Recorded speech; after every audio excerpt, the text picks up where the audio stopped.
Attention officers. Halo, selamat datang di channel Blue Morph. Kali ini kita bakal membahas seorang pria yang sangat-sangat jenius, bahkan dia menguasai 13 bahasa. Dia bisa menulis lebih dari 200 artikel akademik. Dia juga dikenal sebagai ensiklopedia berjalan. Jadi pada tahun 2011 polisi masuk ke apartemennya, mereka tuh nemuin pemandangan yang mengerikan gitu. Yaitu adalah puluhan boneka gadis yang ternyata adalah mayat anak yang sudah diawetkan. Jadi pria ini adalah Anatoly Yuryevich Mushpin. Dan ini adalah sebuah kisah nyata yang membuat dunia itu bertanya-tanya. Bagaimana seorang yang sangat-sangat pintar ini bisa hidup bersama dengan puluhan jasad anak kecil. Kalian penasaran bagaimanakah kisah dari Anatoly Mushpin ini dari awal dia hidup hingga sampai dia tertangkap? Tanpa basa-basi, langsung kita lanjut ke ceritanya. Anatoly Yuryevich Mushpin. Jadi Anatoly ini lahir pada 1 September 1966 di Gorky, negara Rusia. Kalau sekarang ini bisa dikenal sebagai Nizhny Novgorod. Jadi sang ayah itu ngegambarin bahwa Anatoly ini itu anaknya itu pendiam banget. Ya nggak pernah minum, tidak merokok, tidak punya pacar. Jadi dia itu benar-benar introvert lah. Bahkan semua waktunya itu untuk buku. Nah sejak kecil itu dia itu benar-benar kesepian, Pak. Tidak populer bahkan di sekolah, dan bahkan teman-temannya itu menganggap dia itu aneh. Namun, trauma terbesar datang itu ketika dia itu berusia 11 tahun. Saat ada prosesi pemakaman, jadi ada seorang gadis kecil yang dimana sudah meninggal. Nah, si Anatoly ini dipaksa untuk mencium jenazah gadis itu, Pak. Nah, tubuhnya itu dingin, wajah pucat, bibir kaku. Nah, pengalaman itulah yang menghantui si Anatoly, sekaligus menanamkan benih obsesi dari Anatoly.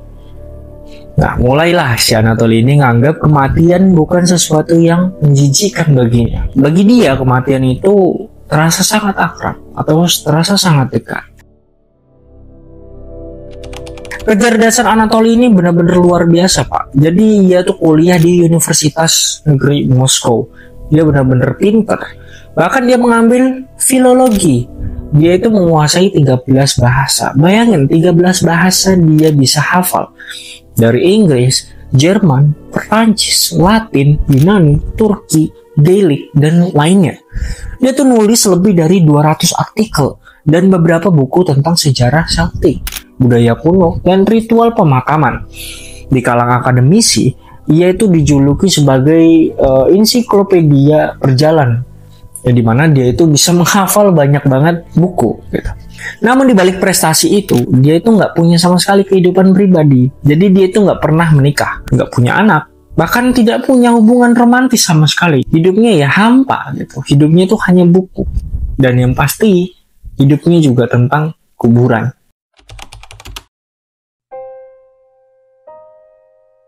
Sejak 1990-an, jadi si Anatoly ini mulai mendokumentasikan pemakaman. Jadi dia itu nyebut dirinya itu sebagai nekropolis. Nekropolis itu artinya adalah sang ahli kuburan. Ia mencatat detail lebih dari 700 pemakaman di sekitar Nizhny Novgorod. Dia itu berjalan kaki bahkan hingga sampai 30 km sehari, Pak. Bayangin, 30 km sehari, yang dimana dia muter-muter kuburan. Bahkan dia itu tidur di tanah pemakaman. Bahkan dia juga minum air dari pipa kuburan. Saking dia itu obsesi sekali sama yang namanya kuburan, dia itu melakukan aktivitasnya selalu ya di kuburan. Dia juga punya perpustakaan pribadi, yaitu adalah lebih dari 60.000 buku dan dokumen tentang okultisme, kematian, dan ritual pemakaman. Jadi dia ini benar-benar riset tentang sekte-sekte dan juga ritual-ritual pemakaman yang lain. Pokoknya intinya di situ ilmu tentang kematian. Tetangganya itu nganggap dia tuh eksentrik. Yang dimana dia tuh sering banget tuh pulang malam dengan pakaian yang lusuh, lecek lah, kumuh. Dan juga dia tuh membawa buku atau peta pemakaman. Tidak ada yang benar-benar curiga sama sekali. mereka tuh nggak curiga sama Anatoly. Namun di kepala Anatoly itu muncul keyakinan kalau misalkan si roh anak-anaknya inilah yang nggak suka tinggal sendirian, yang dimana tanah itu tuh dingin. Nah, mereka juga butuh seseorang untuk menyelamatkan mereka semua. Itulah yang ada di pikiran Anatoly. Semengerikan itu.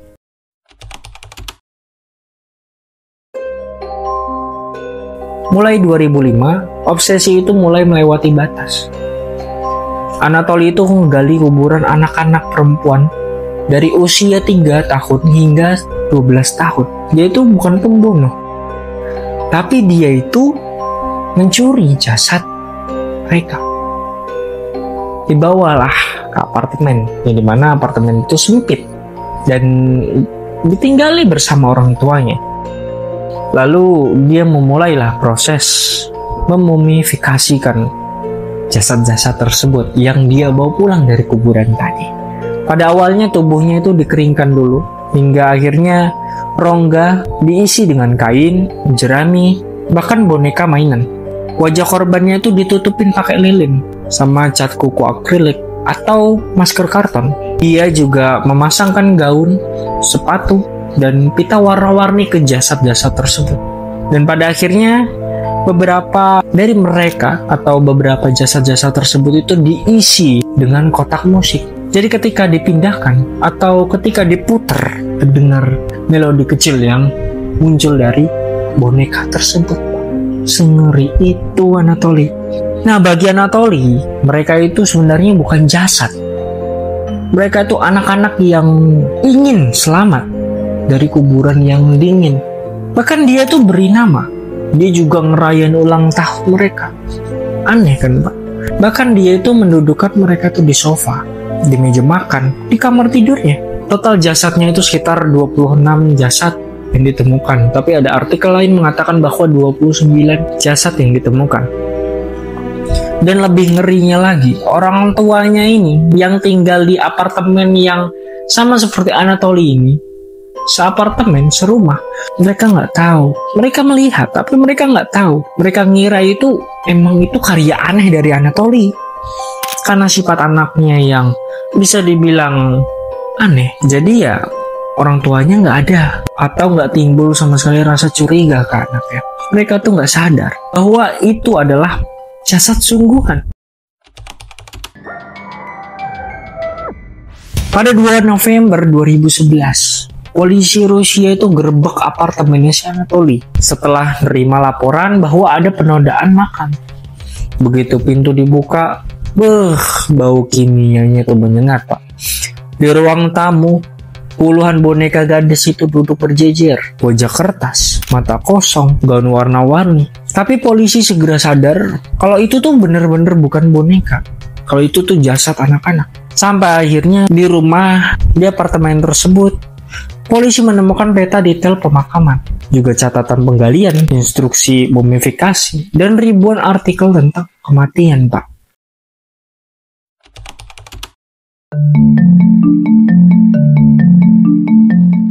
Jadi kasus ini tuh mengejutkan Rusia. Jadi keluarga korban itu sampai marah besar.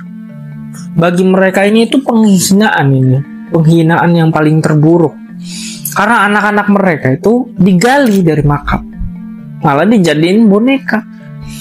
Bahkan ada salah satu ibu korban berkata, lebih baik anak saya dibunuh sekali daripada dipermalukan seperti ini. Bahkan tetangganya juga terkejut. Mereka tuh sering dengar suara pria dewasa berbicara dengan suara anak kecil, seperti anak-anak. Baru belakangan mereka sadar bahwa itu Anatoly berbicara dengan jasad boneka. Sampai akhirnya di persidangan Mei 2012, dokter memvonis Anatoly menderita skizofrenia paranoid. Ia tuh dianggap tidak layak untuk diadili, bahkan tidak dijatuhi hukuman penjara. Lalu dia itu dikirimlah ke rumah sakit jiwa. Setiap tahun pengadilan memperpanjang masa perawatannya hingga 2019 dia masih berada di bawah pengawasan medis. Anatoly sendiri itu sempat berkata bahwa jangan salahkan saya ini hanya ingin mereka tuh nggak sendiri di tanah itu terlalu dingin. Ngeri kan, Pak? Sengeri itu dia bicara seperti itu. Dia nggak ngakuin kalau dia itu salah. Nggak ada penyesalan dari Anatoly ini. Kasus ini tuh menimbulkan perdebatan besar di Rusia. Apakah Anatoly hanya menderita sakit jiwa atau dia tuh sebenarnya sadar dan nikmatin obsesinya? Sampai akhirnya beberapa pakar itu nyebutin bahwa ini adalah contoh ekstrim dari fetisnya kematian. Yang lain melihat sebagai korban trauma masa kecil yang tidak pernah diobati. Media internasional sampai akhirnya mengangkat kisah ini sebagai salah satu kasus kriminal paling aneh abad 21. Bukan karena jumlah korbannya, tetapi karena keanehannya. Yang cerdas, yang jenius, hidup bersama puluhan jasad anak-anak dan memperlakukan mereka seolah hidup. Akhirnya Anatoly Moskvin bukanlah seorang pembunuh, tapi dia adalah orang yang sakit sangat parah. Bahkan orang-orang tidak tahu apa yang dipikirkan sama Anatoly. Dan sekarang pertanyaannya, apakah Anatoly itu orang yang sakit atau justru sadar penuh bahwa ia itu sedang membangun keluarga jasad di ruang tamunya? Kita nggak pernah tahu, kita benar-benar nggak pernah tahu. Tapi satu hal yang jelas, Anatoly Moskvin itu membuktikan bahwa janganlah memandang orang dari covernya. Kadang mereka itu datang dengan wajah yang baik, sopan, tapi dibalik itu semua kita tidak pernah tahu. Inilah kisah dari Anatoly Moskvin, seorang yang jenius tetapi dia itu hobi mengoleksi jasad-jasad anak-anak. Coba deh tulis komentar kalian tentang cerita ini. Jangan lupa buat like dan subscribe agar kalian nggak ketinggalan video selanjutnya. Sampai jumpa di video selanjutnya. Till next time.